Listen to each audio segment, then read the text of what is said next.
नमस्कार, स्वागत है आपका फिफाना हिंदी क्लासेस के YouTube चैनल पर। और इस क्लास में अपन तत्सम तद्भव शब्द पढ़ रहे थे, वो भी महत्वपूर्ण। तो चलिए क्लास को आगे बढ़ाते हैं। यहाँ पर अपना टॉपिक चल रहा था तत्सम तद्भव। उम्मीद कर रही हूँ कि आपको समझ में भी आ रहा होगा और क्लास रुचिकर भी लग रही होगी। क्यों लग रही होगी? क्योंकि यहाँ पर अपन याद नहीं कर रहे, रट्टा नहीं लगा रहे, अपन स्वयं का मूल्यांकन कर रहे हैं। तो चलिए उसी प्रकार से मैं महत्वपूर्ण शब्द लिख देती हूँ, आप तद्भव रूप बनाइए, आप खुद का मूल्यांकन कीजिए कि आपको कितने याद हो रहे हैं। और हाँ, ये भी करिए आप कि जितने शब्द आप लिखते जा रहे हैं उनमें जो आपको नहीं आ रहा उसको टिक मार्क करते जाइए, और उसके बाद दोबारा अगले दिन की क्लास में आप पीछे वालों को देख करके जो आपको नहीं आ रहे थे उनके बाद आगे बढ़िए। तो चलिए, महत्वपूर्ण शब्द है आपके सामने। शब्द है पहला तपस्वी। तपस्वी, उसके बाद दद्रु, उसके बाद दाह, दुर्बल, दुर्बल, और एक और महत्वपूर्ण शब्द आता है, शब्द है द्विवर। और उसके बाद एक और लिख लेते हैं अपन यहाँ पे, दीपशलाका। ये लीजिए, महत्वपूर्ण तत्सम शब्द है, तद्भव रूप आपको बनाना है इसका। उसके बाद अपन कुछ शब्द और देख लेते हैं। चलिए, एक शब्द आपके सामने है द्विपट। एक शब्द आपके सामने है धरतुर। धरतुर भी एक महत्वपूर्ण शब्द माना जाता है, तो आप इसको भी देख लीजिएगा। उसके बाद एक शब्द आपके सामने आता है धैर्य। जी हाँ, धैर्य भी तत्सम शब्द होता है। उसके बाद महत्वपूर्ण जो शब्द माना जाता है वो है पर्यंक। चलिए एक और ले लेते हैं, परीक्षा। ये लीजिए, ये कुछ महत्वपूर्ण तत्सम शब्द हैं, इनका तद्भव रूप आप बनाइए। आपने यदि लिख लिया है तो चलिए अपन आगे शुरू कर देते हैं। तपस्वी, तपस्या करने वाले को तपस्वी कहा जाता है, जो तत्सम शब्द में कहा जाता है या तत्सम रूप में कहा जाता है। यदि इसका तद्भव बनाएंगे तो हम बिल्कुल शॉर्ट में तपसी कर देते हैं, तपस्वी को तपसी। तो ये इसका तद्भव रूप हो गया। उसके बाद दद्रु। दद्रु दाद को कहते हैं, दाद खाज खुजली जैसे शब्द आते हैं ना, तो उनमें दाद को तत्सम रूप में दद्रु कहा जाता है, इसके अंदर रह लगता है। उसके बाद यदि अपन दाह कहें तो डाह, डाह हो जाएगा। दुर्बल, दुर्बल का तद्भव रूप दुबला हो जाएगा, दुबला। उसके बाद द्विवर। द्विवर महत्वपूर्ण शब्द अभी एग्जाम में आया हुआ है। द्विवर यानी देवर। देवर को तत्सम में द्विवर कहा जाता है। दीपशलाका। दीपशलाका दिया सलाई को कहते हैं, दिया सलाई। दिया सलाई दीपशलाका हो जाती है। तो उम्मीद करती हूँ ये शब्द समझ में आ गए होंगे।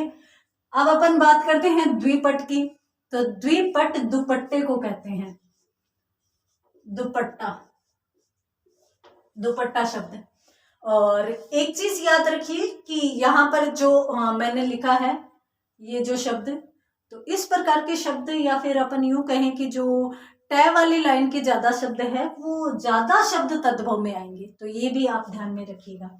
धरतुर, धरतुर धतूरा ही होता है, धतूरा, धतूरा, और सॉरी धतूरा हो जाएगा। धैर्य, धैर्य धीरज को कहते हैं। अपने आप ही अपनी लैंग्वेज में यदि अपन बोलेंगे, यानी आम बोलचाल की भाषा में बोलेंगे, तो धीरज ही बोलेंगे। पर्यंक, पर्यंक एक बहुत ही महत्वपूर्ण शब्द है, एग्जाम में पूछा जा चुका है, जिसका तद्भव रूप होता है पलंग, पलंग। और परीक्षा, परीक्षा का तद्भव रूप परख होता है, यानी परीक्षा को अपन क्या कह देते हैं तद्भव रूप में, परख कह देते हैं। तो उम्मीद करती हूँ ये सब शब्द भी आपको समझ में आए होंगे। तो जल्दी से स्क्रीनशॉट लीजिए, उसके बाद अपन कुछ आगे के शब्दों को भी देखेंगे। तो ये थे कुछ और महत्वपूर्ण तत्सम तद्भव शब्द। चलिए आगे भी देख लेते हैं अपन। हाँ, ये जो शब्द है ना संयुक्त वर्ण जैसे क्षय, तो क्षय जो शब्द होता है, सॉरी जो वर्ण होता है वो तत्सम में जाता है, वो तद्भव में नहीं जाता, उसका क्षय या क्षय बन जाता है। ठीक है, और ये चीज मैं पहले बता चुकी हूं। और क्षय और क्षय की बात करें तो क्षय तत्सम रूप होता है और क्षय तद्भव रूप होता है, तो ये चीज भी आप ध्यान रखेंगे। चलिए कुछ और तत्सम शब्द मैं लिख देती हूँ, उसके बाद आप तद्भव रूप बनाते जाइएगा। चलिए पहला शब्द आपके सामने है नक्षत्र, महत्वपूर्ण शब्द है। उसके बाद नकुल, नकुल शब्द हो गया। उसके बाद पक्ष शब्द हो गया। उसके बाद पथ शब्द हो गया। पथ के बाद परपट शब्द हो गया और परपट शब्द के बाद परशु शब्द हो गया। ये लीजिए कुछ तत्सम शब्द होंगे आपके सामने, इनका आप बनाइए, तब तक मैं कुछ और शब्द लिख देती हूं। देखिए पुच्छ शब्द हो गया। पुष्कर भी तत्सम शब्द होता है। एक शब्द और देखें अपन, तो ये जो पंक्ति शब्द है, अपन सामान्यतः हम बोलचाल की भाषा में काम में लेते हैं, परंतु ये पंक्ति जो शब्द है ये भी तत्सम शब्द होता है। एक शब्द और देखें तो प्रस्तर, प्रस्तर शब्द भी तत्सम होता है। इसी के साथ साथ एक शब्द पृष्ठ और देख लेते हैं, पृष्ठ। ये लीजिए, ये कुछ महत्वपूर्ण तत्सम शब्द हैं और आप लगातार तद्भव रूप लिखते आइएगा, आराम से लिखिएगा। पहले आप अपना मूल्यांकन कीजिएगा कि कितने शब्द आपको इसमें से आ रहे हैं, उसके बाद आपको जो नहीं आ रहे हैं वो अपन यहाँ पर देख लेंगे। तो उम्मीद करती हूँ कि अब तक आपने देख लिए होंगे।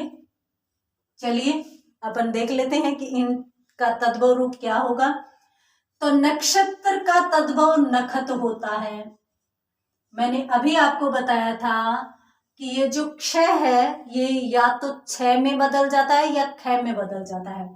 तो यहाँ पर ये क्षय किस में बदला है? क्षय में बदला है। नकुल, नकुल नेवले को कहते हैं, तो इसका तद्भव रूप हो जाएगा नेवला, नेवला हो जाएगा। पक्ष शब्द की यदि बात करें तो इसका हो जाता है पख या फिर पंख। यहां पर भी देख लीजिए, ये क्षय आया है और इसका क्या बन रहा है? क्षय बन रहा है। तो पक्ष का पंख हो जाएगा, उसी प्रकार से पथ का पंथ हो जाएगा। पथ रास्ते को कहते हैं, तो उसी प्रकार से पंथ भी रास्ता हो जाएगा। परपट, परपट पापड़ को कहते हैं और इसी प्रकार का शब्द अपनों ने करपट भी देख लिया है। तो करपट, परपट ये कुछ सिमिलर से शब्द है, सम्मान उच्चरित होने वाले शब्द हैं, तो इनको विशेषतः अपने को देखना है। तो परपट शब्द का क्या बन जाएगा? पापड़। परसु, परसु का तद्भव रूप होता है फरसा। आप ने नाम सुना होगा परशुराम जी, तो परशुराम जी का हथियार भी फरसा माना जाता है, तो वो अपने हथियार को परसु ही कहते हैं अक्सर। अगर आप हिंदी की अच्छी किताबों में कवियों की कविताओं को पढ़ेंगे, काव्यों को पढ़ेंगे, तो वहां पर आप देखेंगे कि परसु, वो बार बार अपने फरसे को परसु बोलते हैं, उनके फरसे को परसु ही बोला जाता है। तो वहां से यदि आप देखेंगे तो ये चीज याद भी हो जाएगी। पुछ, पूंछ को कहते हैं भाई, पूंछ। और यहाँ पर ये चंद्र बिंदु वाली शर्त कंप्लीट हो रही है अपनी, पूरी हो रही है। उसके बाद पुष्कर, पुष्कर जी की यदि अपन बात करें तो यहाँ पर मेला भी लगता है और सामान्यतः अपन बीकानेर में जो तीर्थ स्थल है उसको इसके रूप में जानते हैं। सामान्यतः यदि अपन देखेंगे पुष्कर को, तो पोखर यानी तालाब को पुष्कर कह सकते हैं। तो यहाँ पर इसका तद्भव रूप पोखर हो जाएगा। पंक्ति पंगत कह देते हैं अपन, पंगत, पंक्ति को तद्भव रूप में पंगत कह देते हैं। और प्रस्तर, प्रस्तर अपन जानते ही हैं, पत्थर को कह देते हैं, पत्थर। और उसके बाद पृष्ठ, पृष्ठ शब्द का तद्भव रूप पीठ होता है, पीठ। ये लीजिए, ये हो गए कुछ महत्वपूर्ण तत्सम शब्द और तद्भव शब्द। तो उम्मीद करती हूँ कि ये सारे के सारे शब्द आपको अच्छे से समझ में आए होंगे। स्क्रीनशॉट लीजिए, उसके बाद आराम से नोट कीजिएगा। और मैं यहाँ पर आपको बता देती हूँ कि तत्सम तद्भव शब्द की निरंतर क्लास आ रही है, परंतु छोटी क्लास आ रही है। और शब्दों की जो भी क्लास आएगी, चाहे वो पर्यायवाची हो चाहे वो विलोम हो, विलोम फिर भी अपने को ध्यान में रह जाते हैं, पर्यायवाची शब्द है वो अपने को ध्यान में ज्यादा नहीं रहते एक साथ। तो इसलिए शब्दों की इस टाइप की जो क्लास आएगी वो अपनी छोटी आएगी। उसके बाद व्याकरण में अपने समझने वाले टॉपिक है वो अच्छी क्लास आ जाएगी। तो आप देख लीजिए, इनमें अपन कम शब्द ले रहे हैं, इसलिए ले रहे हैं कि जितने शब्द अपन पढ़े उतने आपको अच्छे से समझ में आ जाए। तो इन शब्दों को भी आप बार बार लिखिए, जो नहीं आ रहे हैं उनको पॉइंट आउट करके बार बार देखिए। तो आज की क्लास में इतना ही, मिलते हैं अगली क्लास में कुछ और शब्दों के साथ। तब तक के लिए धन्यवाद।